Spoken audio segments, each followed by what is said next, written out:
Time now for sports on 104.7 The Cave.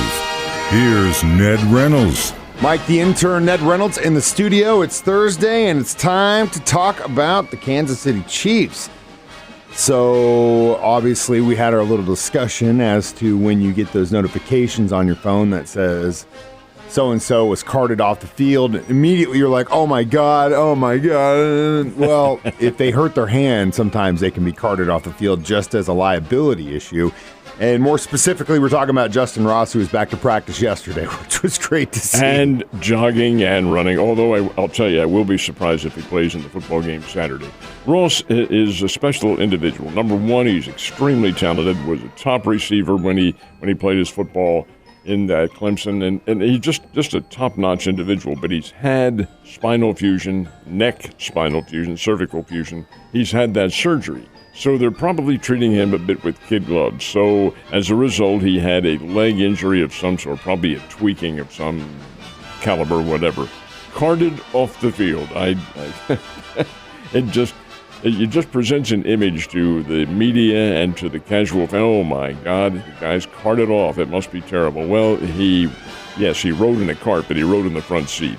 And yesterday he was back at practice again. That's good news. He'll be fine. Now, some of the others, well, we'll have to wait and see. You have Jody Fortson, of course, who's on the IR and probably will miss, if not the entire season, certainly much of it. And there are others as well. But, hey, it's part of football. It's a game of contact, and injuries are going to happen. It's good to have him back, though. I'm glad that we got to have that conversation, especially in the preseason, so a lot of us in the kingdom don't have panic attacks and our blood pressure. We gotta maintain, man. The regular season hasn't even started yet. All right, so the commissioner of the Big 12 made a very significant statement yesterday. I think we all kind of agree with it, though. What do you think? Due for the time, yes. The guy's name is Brett Yormark, and he's in his first year as commissioner of the Big 12. He's kind of a showbiz guy in a way. That's what he was dealing with, is rock bands and things of that nature. And he's bringing this concept into his commissionership of the Big 12. Well, he did say yesterday that the Big 12 now stands at 16 teams. 14 will play this year, 16 will play next year, and for the time being, that is it. He said expansion has ended, quote, for now. End quote. Well, that doesn't mean that it won't continue somewhere along the line. And why he had to make that statement was because there had been some reports that UConn, University of Connecticut, and Gonzaga were considering joining the Big 12 for basketball only. Now, Connecticut does play football, but Gonzaga, while they used to many years ago, do not now. So what would be the addition? Well, it would be simply for basketball, but Mr. Yormark said no, each is committed to his particular conference, and in the case of Connecticut, it's the Big East, and they'll stay there at least for the time being. So it is 14 teams this year to play football and compete in sports, and 16 next year. That's when Texas and Oklahoma leave, and Arizona, Arizona State, Colorado, and Utah all join the Big 12. That's next year, 2024. Exciting stuff, but it's all moving towards the north, south, east, and west, my guy. It is.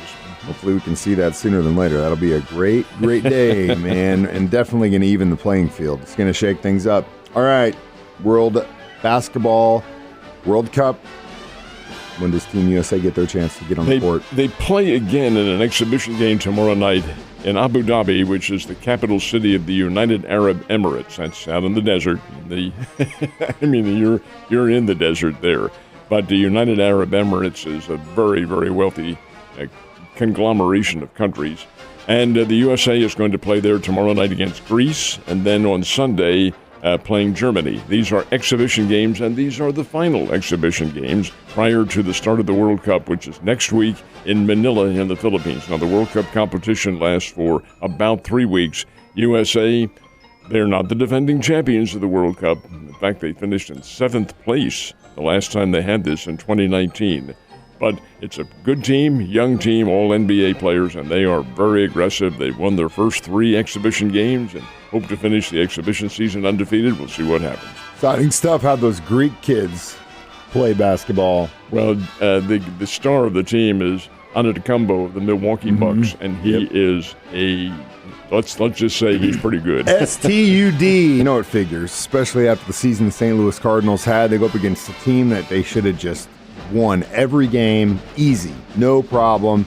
Final game in the series, Cardinals lose 8-0. Yeah, even the weakest of teams in baseball does come up with a win every so often. I'll be anxious to see at the end of the season when they take the ratio of how many games the A's win out of how many. Did they win 1 out of every 10 or 1 out of every 20? Well, this time it's 1 out of every 6 because they had a 6-game losing streak. But did beat the Cardinals last night 8-0. And here's how inconsistent and frustrating baseball can be. Matt Liberatore, who got the start, was nothing short of outstanding in his last start against the Tampa Bay Rays, a very good team. Shut him out over 8 innings, allowing 2 hits, and got a win.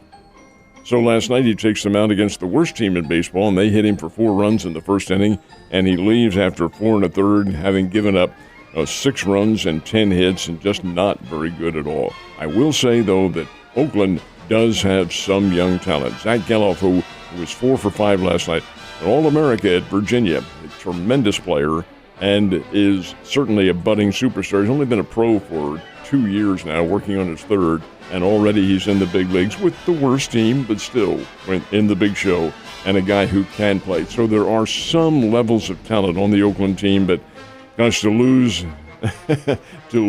have St. Louis lose 8-0, that's tough to swallow. Tough to swallow again against the Oakland A's, but it has been that kind of a season. Speaking of seasons, the Royals definitely in a series with Seattle, not looking that great either. It ends this afternoon. They have an afternoon game up in Kansas City, and I suspect it'll be fairly good temperatures for this one. Last night, the Mariners won. Each team scored a run in the 9th inning. Mariners won the game 6-5. Mariners are a very good team. Julio Rodriguez, who's a really great young superstar, had 4 hits in that game for Seattle. They're a good team. Springfield Cardinals lose again to the Wichita Wind Surge. This time the final is 5-1. And the Springbirds are now 2 games under 500 for the season. Still very much in the hunt for a championship, or at least a postseason berth. That's what they're looking for. But they have to keep on winning, and they've got to start winning right now. All right, Kansas City Chiefs continue their march into the preseason. This time they're having some Saturday night plans in the desert against the Cardinals. Yeah, they are playing, and there's the key. They don't play outside, folks. Oh, hell no. No, it's in the domed stadium out there, which is a very, very nice edifice for any kind of athletic event. And that's where they'll play the Arizona Cardinals on Saturday. Game starts at 7 o'clock. Ned Talk, the pre-game show, begins at 5 on Saturday evening. We invite you to follow all of the action. Mike, as you've often pointed out, if somebody wants to listen to the play-by-play but watch it on TV, it is synchronized. And that works. That makes it a whole lot more convenient. Hell yeah, it does. We tested it this past Sunday when the Chiefs took on the Saints. It worked perfectly from the broadcast, so we are ready to roll. Like I said, if you have a DVR, even if you have just rabbit ears, most TVs these days have a USB that you can actually plug into the side that'll work as almost like a storing device. So then you can pause live TV over the air and then let it roll and listen to the real Chiefs guys talk about our team and what they're doing. So you can get the real insights. Ned, you have a great day, and I'll see you later.